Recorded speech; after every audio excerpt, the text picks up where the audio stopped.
Okay, welcome everybody to the fourth episode of the Otero County Community Health Council's Women of Color Sexual Empowerment Series.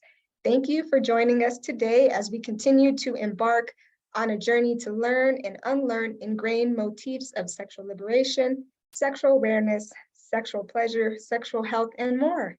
In this series, we will unpack and explore human sexuality and its relationship to our self-concept, self-image, and mental health. Discover how past and present cultural, contextual, and institutional factors influence what sexual empowerment looks like to you and others within your community. We will hear from subject matter experts on how to stay safe while exploring and expressing your sexuality, while also creating an inclusive and welcoming environment for our LGBTQ+ counterparts so they can safely express themselves as well. Too often, sex and sexuality are marginalized and vilified, which results in a lack of culturally relevant and medically accurate information that would enhance women of color's lives sexually, mentally, physically, and spiritually. We intend to foster a safe environment where women who are often overlooked, unheard, or misrepresented can feel empowered to embrace their sexuality in a positive way. Here at Otero County Community Health Council, we believe everyone deserves to have a seat at the table and have their voices heard. So today we are speaking with Mary Louise Cootie, who works for the Clinical Assessment Group, specifically the Albuquerque Sex Therapy Program. So Mary Louise, can you tell us a bit about yourself and the work that you do? Yes, thank you, Kayla, for having me. So I'm a LMSW therapist with the CAG, the Clinical Assessment Group, and the Albuquerque Sex Therapy Program. Previous to my work as a therapist, I am a co-founder of the national social media movement, #NoTeenShame, working to reframe and address stigma and shame that young expectant and parenting mothers have faced, not only in New Mexico, but around the nation. And I was a grads teacher for many years, serving expecting and parenting teens and their families here locally in Alamogordo at the high school and Academy del Sol, and then also worked administratively for the state. Awesome, thank you. Well, we are so fortunate to have you. So let's jump right in to the questions. All right, so there is an interplay between sexual health and mental health. Sexual health doesn't and will never exist in a vacuum, so it's important that we never treat it as such.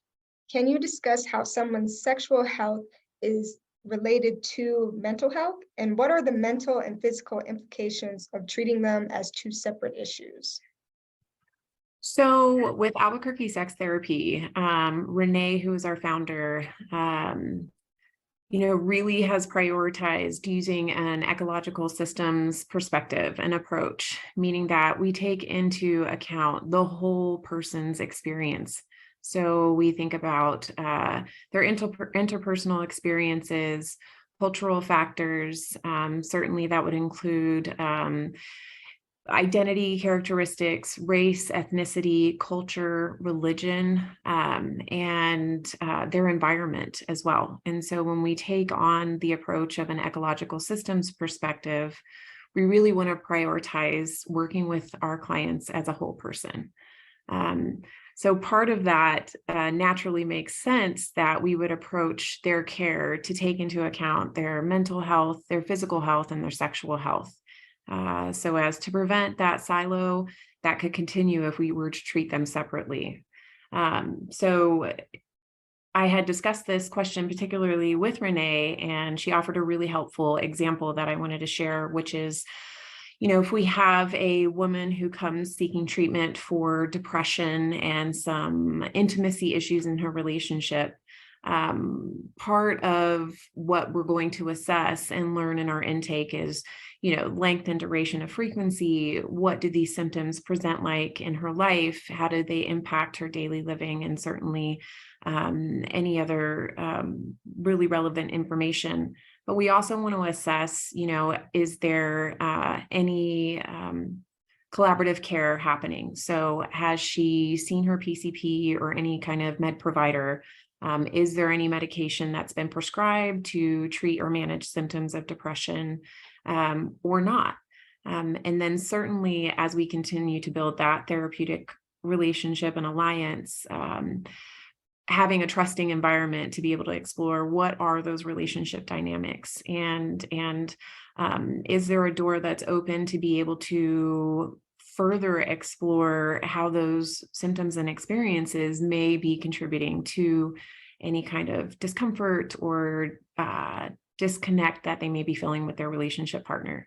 So through those assessments, through building of that relationship and taking in that knowledge of what is the whole picture that we can learn about our client, which would certainly include any kind of physical, mental, and sexual health kind of comprehensively. It's so interesting to hear your perspective from like a provider, because when I was doing some research on the connection between our sexual health and our mental health, there was one section that really caught my interest when it was talking about like depression and anxiety and how it can be, or having just other mental health problems, how it can be so difficult to be relaxed enough to enjoy sex, to enjoy that intimacy. And you're so distracted by these intrusive thoughts, or wondering if about body image or things like that, and then you aren't aroused, or your arousal isn't maintained.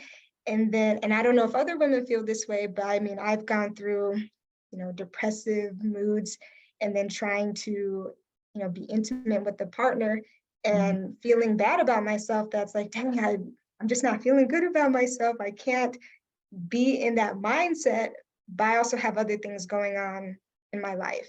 Yeah. Like I'll start, like I'm in the mood and we'll go, but then I'll start thinking about other things and I cannot reach, my peak, my orgasm. And then I start to feel bad about myself. Yeah.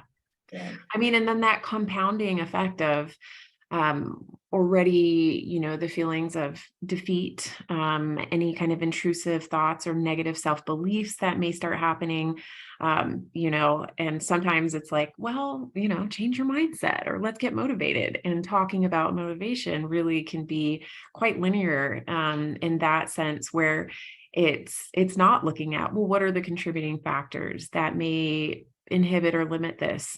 And certainly too, when we think about intimacy and sexual experiences, we want to be mindful that our body is a system that works together, and being able to rule out, are there any medical,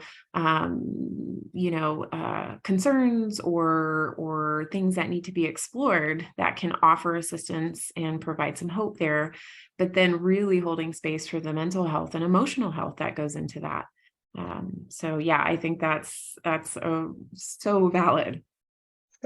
And it's like reframing it to look at that way has been helpful. It's like, what, everything's okay. It's just, I got to take care of my mental space first, and everything else will follow. And it's not my fault, because sometimes, and I wonder if other women feel this way, you start to blame yourself. Yeah. If the, certain sexual activity that you're engaging in doesn't go the way that you anticipated going, and then it just worsens your mood, and then you don't want to do it, and then you're shying away, and then again, you said it compounds, and it's like a domino effect. Yeah. So I'm just so grateful that you're on this session right here, and we're talking about, because this is something that affects a lot of women, and a lot of men. But I was looking up about sexual dysfunction, and with women, it's decreased sexual desire. So again, what we're talking about, and I saw a statistic that said 43% of women in the US suffer from sexual dysfunction. So again, that's a lot of women that are going through this issue. Yeah. Well, and you had mentioned earlier too, I mean, being comfortable enough to talk to your provider, whether that's a therapist or a med provider. And, those are really personal, intimate issues. And so what does the space look like? Are we inviting folks to come in, and does our office, does our telehealth, the programs that we're using, are we really making this feel like, hey, you're welcome here? What does the language look like that says we're comfortable talking about sex, and we're comfortable supporting you in treating these concerns that, they really impact our daily life, and certainly not just related in the areas of sex and intimacy, but beyond that. So yeah, I think this is really important discussion. Yeah, and so I want to jump into question 2. Mm-hmm. Because you were talking about, really fostering an environment where people, and we're talking about women of color on this, Mm-hmm. on this session here, on this interview. And I would be amiss to not acknowledge, the societal, economic, racial, gender factors that we encounter in our unique position in society. Mm-hmm. So in the United States, the racial, gender, and economic discrimination faced by women of color interferes with their ability to acquire services or culturally appropriate reproductive and sexual health information. Additionally, social determinants of health, like lack of education and availability of services, limit the potential for women of color to live fulfilled and healthy lives.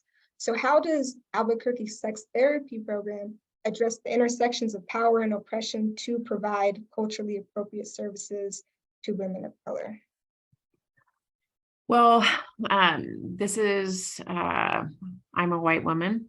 And so with that comes the responsibility of my acknowledgement of how that offers a privilege and a power that isn't offered and afforded to all women, and specifically women of color.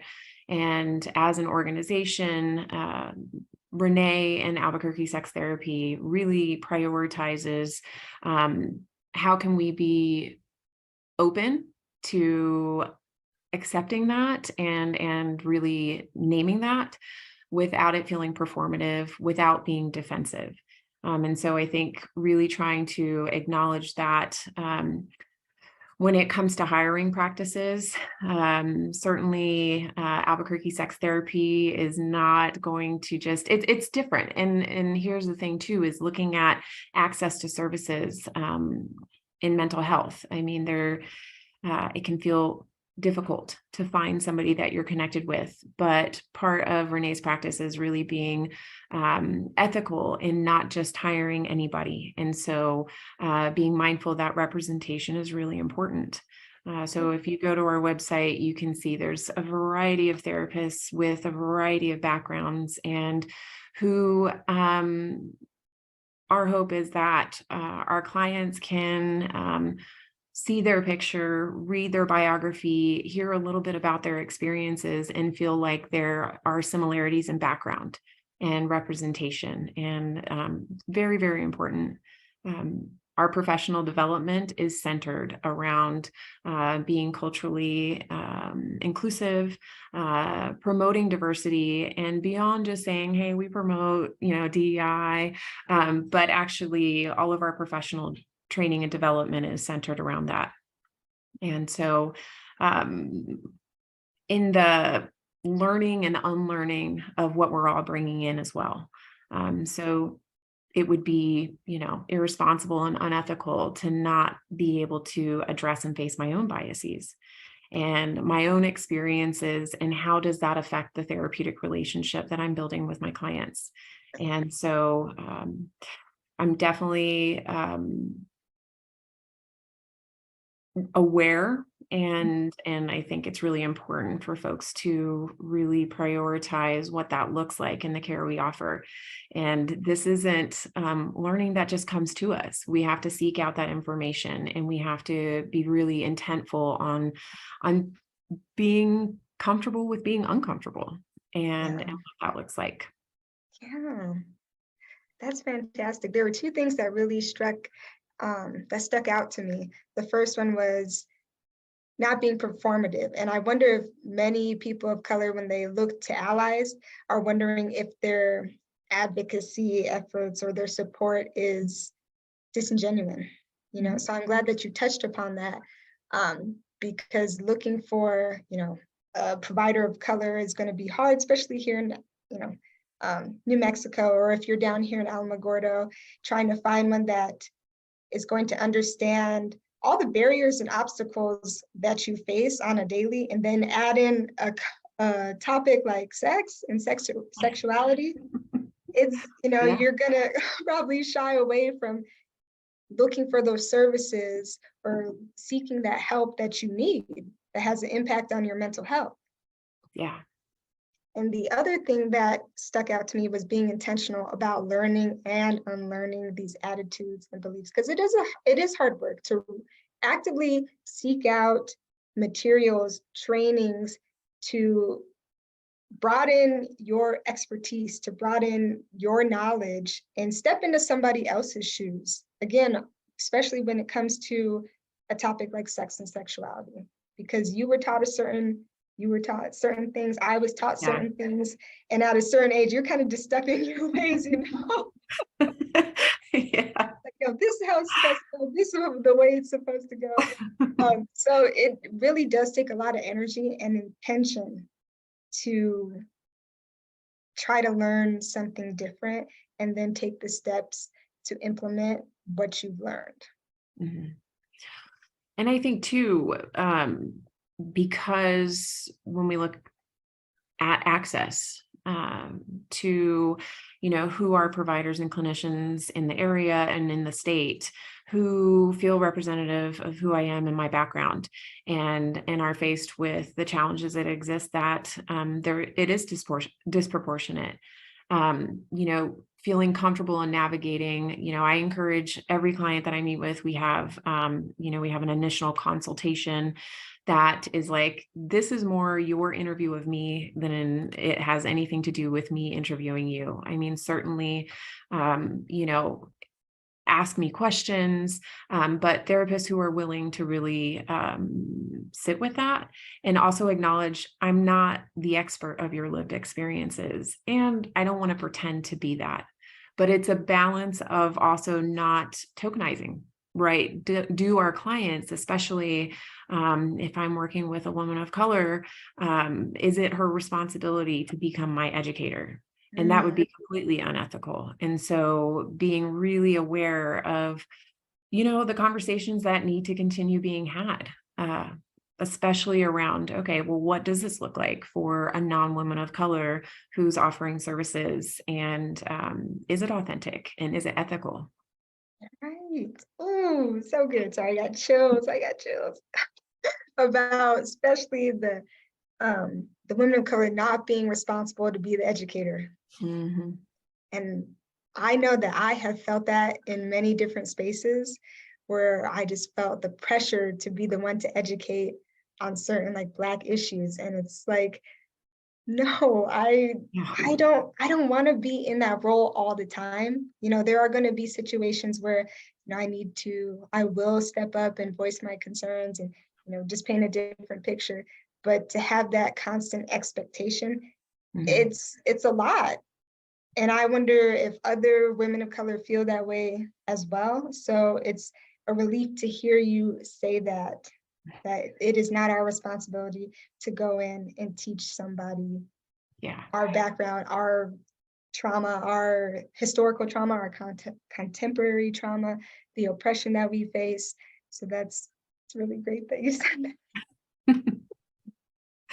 I mean, and these are, before we started, we had a brief discussion, and I was like, oh, I'm feeling really like nervous about this, because it is, and that's part of my discomfort too, is, who am I to come and sort of offer this information and address this, and really being aware of very different experiences, and not necessarily personally lived, right? Just historically looking at what that has, how that's impacted, my life and my trajectory, and being very aware that has been just hasn't been the same. Yeah. So. And I understand your reluctance to come on a series like this. But I also think it's very important to have more non-women of color participate in these conversations.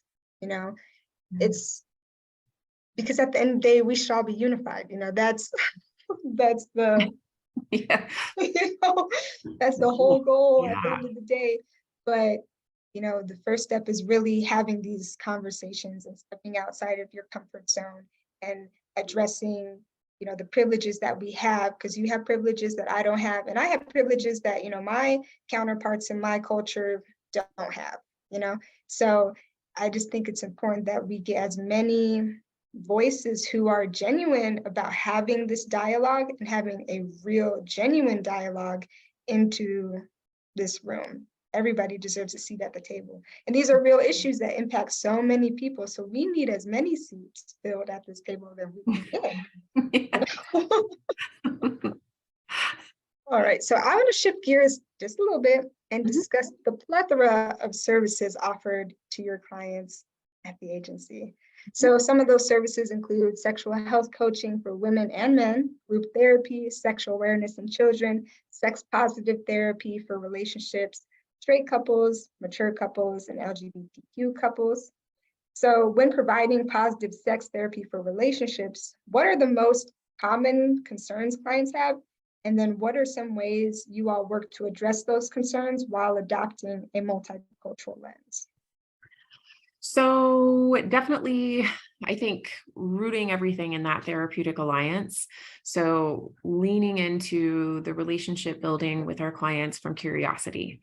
So again, we are not here to pretend to know or even be able to identify with our clients' experiences, but we can demonstrate a desire to learn and to be connected throughout the process.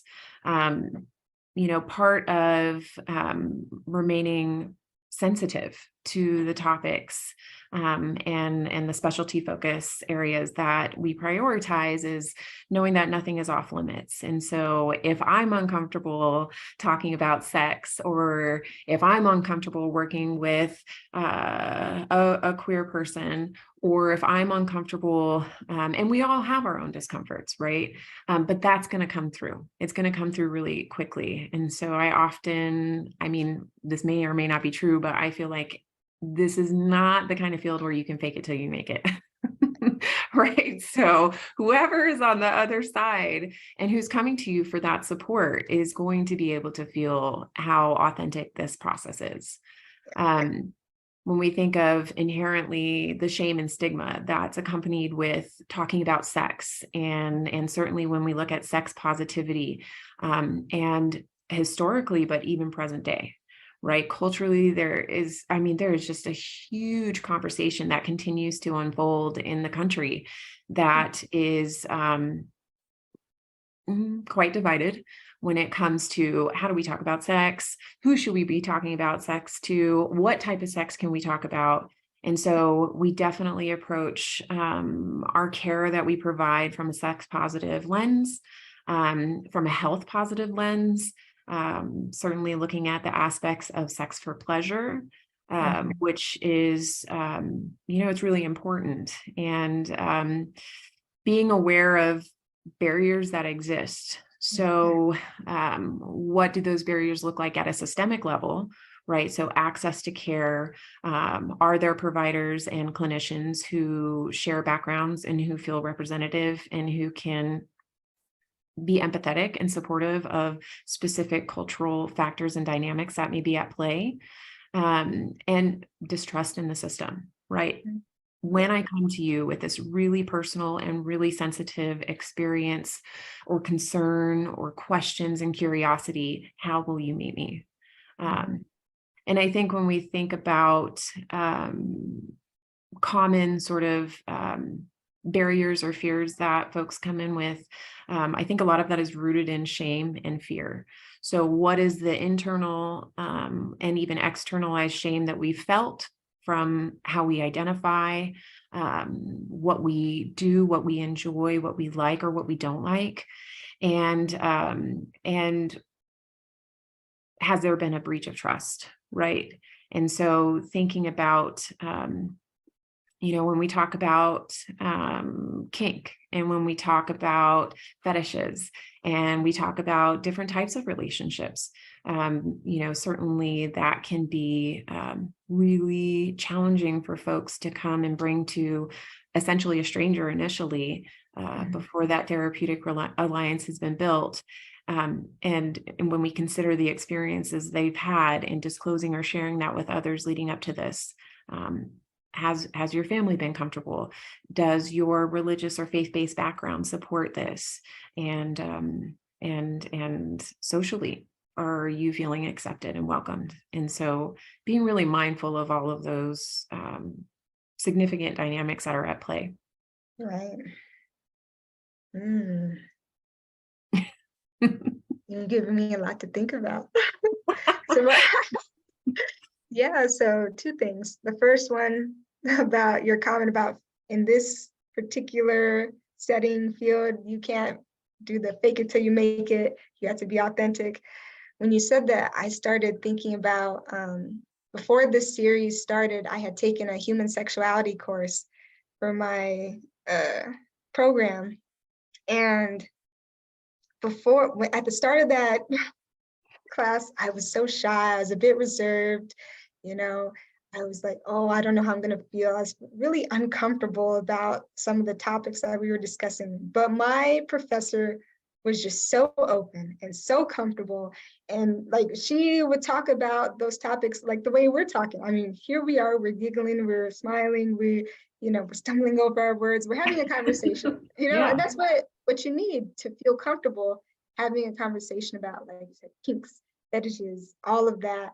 And I'm just thinking back, that's like, yeah, if I had any other professor that was just like really cut and dry and just taught me the material, I don't think I would have felt as liberated as I did at the end of that class to embrace my sexuality, just how I view myself as a sexual being, Yeah.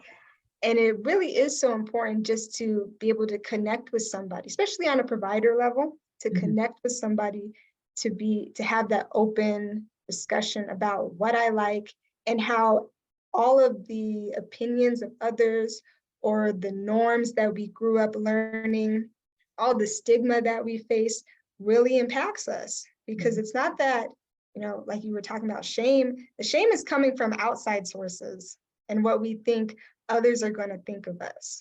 Yeah. If we embrace who we really are. And at the end of the day, it's nobody else's business.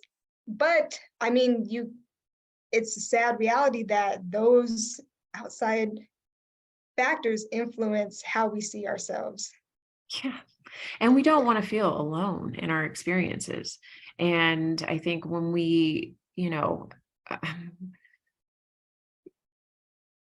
certainly for each person to be able to decide like what feels comfortable for me sharing or keeping private, but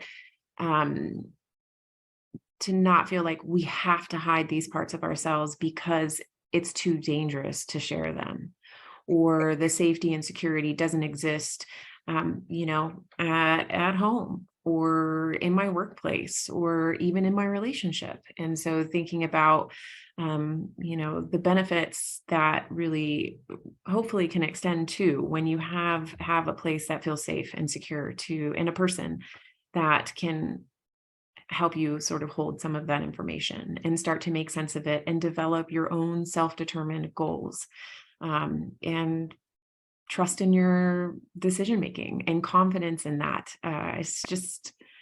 It's moving. Yeah. And I think, it's going to change as you get older. And I'll use myself as an example about, having that safe place or safe person to confide in. Because when I was at an age thinking about sex or just coming like sexual awareness, I was living with a single father. And, I learned about like what I was supposed to do or what a woman's supposed to do. And, you'll find the right man and then you'll know. And there wasn't a lot of conversation about pleasure or, sexual safety or things like that. But now that I'm older, going to a different individual to talk about that as a woman of color, it's definitely changed my perception of pleasure, of my own relationship with sex, and I don't know if any of the viewers grew up in a household where it was very, I'm trying to find the right words. He did the best he could. He did the best he could as a single Black father at the moment, at the time, without getting too much into it and not knowing what it's like to be a woman to have Yeah. sex. There's only so much knowledge you can give me. And that kind of leads me to the next question about sexual awareness as a young individual. So you all provide services that center on sexual awareness in children. So there is a discourse that one of the main reasons parents do not talk about their young children about sex is because it conflicts with their values. Another reason may be fear or discomfort. So how do you navigate those difficult conversations with culturally diverse families? So this is a big one. And through my experience with Albuquerque sex therapy and also other experiences as a teacher working with young parents and expectant and parenting teens. And at one point in the district, I had done a sexual health program for all the 7th graders. And it was an opt-in, opt-out program, medically based. And so off the bat, parents need to feel like they are the experts of their children, right? And feeling welcome and respected, that what they're coming in with isn't going to be shamed, judged, criticized, and threatened, because our children are an extension of ourselves. And that's very personal, if not some of the most personal relationships we'll have. And so thinking about how are we welcoming parents in, what kind of message is saying that, yes, we talk about sex and sexuality, and, we're able to, say some of the, bigger and sometimes scarier words, but we're also very mindful and respectful that what you're coming in with is going to be your own experiences. And so taking into account, what does your faith and religion, how do you hold space and value for that? And what do your cultural beliefs and norms and mores say? And how can we really hold space for that? So, being compassionate and being curious again, as you build that relationship. A great way to be able to sort of begin those conversations is to think back on, well, what do you remember about your experience? So like you just shared with you and your dad, that is a really great conversation starter, right? And so when we look at the attitudes and beliefs that we've developed, often, not always, but generationally passed down about sex, and where does that come from? What was that like for you? And, how did that feel? And now in this role of parenting or caretaking that you're in, or caregiving, what does that feel like? And calling out the fears, like, can we name them? Can we talk about them? And, what are the goals? And so I think for each family, it's going to look very different. And, what's great about therapy is it's all individualized. And so, being able to respond versus react in a way that is gentle. And, again, I think this requires therapists to check their own biases. And, why does this feel uncomfortable for me? Or, wow, that's completely different than it was for me and my family. There must be something wrong with them. Like, we need to get rid of all that. Right. But we have biases. And so what we don't know may not always be something we understand, but it's a great opportunity to continue that education. And so, yeah, fear and family values is 100%. That is, but I was talking to Renee about this question as well, and we were just, and she shared some really helpful feedback, and she has much more practice than I do. and both private and in community health. And her feedback was that over all the diverse groups and cultures and faith-based backgrounds she's worked with over the years, there has never been a time where anyone has been completely closed off to talking about the subject. So yeah, how that conversation goes and what needs to be included may look different, but yeah, I think the curiosity remains. Yeah. Mhm.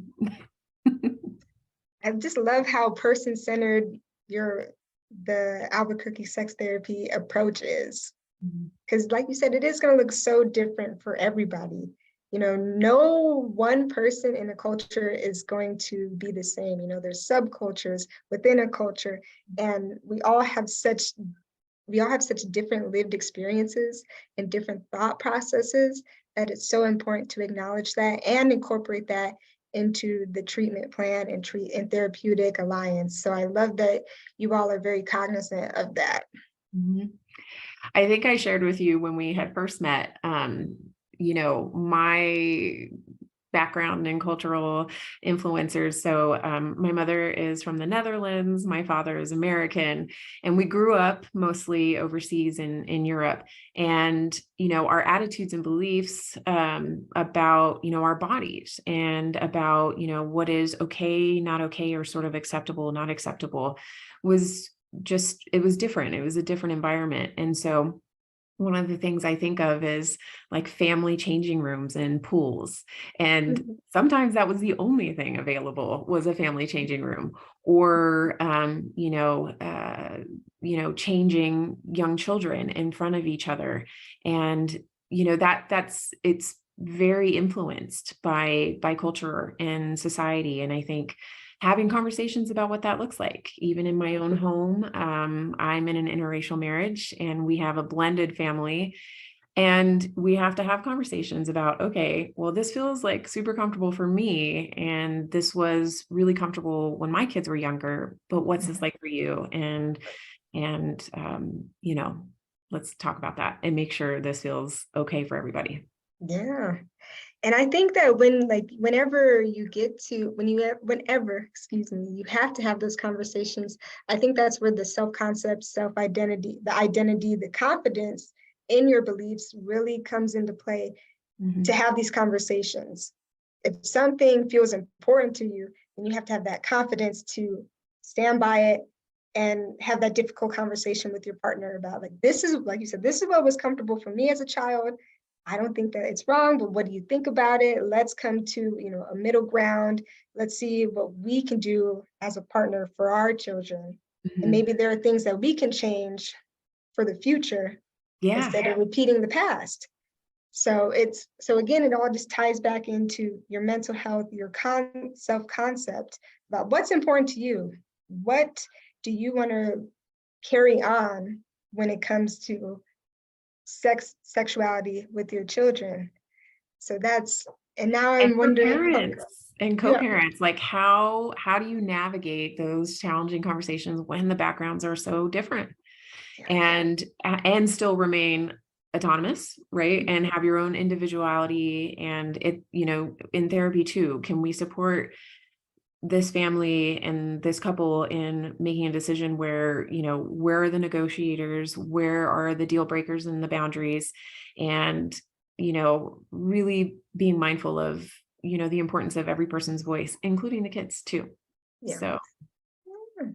Well, speaking of being mindful of every person's voice, I want to create some space for you at the end of this, because in the beginning we talked about some reluctancy that you may have felt about engaging in this conversation. But after we've had this conversation, I want to know, how do you feel about what we've discussed as a non-woman of color? I feel super welcomed, and you've definitely really made me feel welcome, knowing that some of my discomfort is totally coming up. Talking about sex and sexuality and therapy is and sexual health, and is really important to me. And so I think being able to intersect definitely helps. But it's a reminder that my discomfort is telling me something, is telling me there's a reason that exists for you in this space, and why, right? So what do you need to do to keep learning and, again, unlearning, and really turning to experts in the field who, you know, I get to be the listener and the observer. And, I think it's, yeah, I'm really grateful and thankful to be here. And, yeah, and I'm really glad we have this in Otero County and in Alamogordo. I think I've been here for a long time. Yeah. And so to be able to know that this exists, and especially when sometimes I've felt like, oh, we can't say that word sex here. So this is so important. And yeah, I'm just thrilled. Excellent. Okay. Well, I am ecstatic to hear that you're feeling more comfortable. And I think it's just so important that more people talk about this, even if you aren't a woman of color, you know? So I'm really glad that we've had this discussion. And I think this was a great discussion with the giggles and everything. It definitely helps with the discomfort of, talking about some of the questions that we were discussing today. But thank you so much for your expertise and your time and your energy. If you would like to get more information on Albuquerque sex therapy and topics discussed, check out the description box. And we want to end the interview with the mission and vision of the Otero County Community Health Council. The vision of OCCHC is for Otero County to be a place where all people have a fair and just opportunity to be as healthy as possible. And our mission is to promote programs, practices, and policies that advance health equity in our county. We hope that this Women of Color Empowerment Series reaches our Otero County residents and beyond. We are a community here, and this is your safe place because your voice matters. So we want to hear your thoughts on a couple of questions. So for the viewers, what role do you think non-women of color should embrace when having these types of conversations? And then how can women of color protect their sexual and reproductive health in the private context of power imbalance with their partners, as well as in a public context of stigma, inaccessibility, and discrimination? So leave us a comment or send us an email and we can talk about it in an upcoming segment. But thank you for joining us, and we'll see you next time as we continue our journey towards empowerment.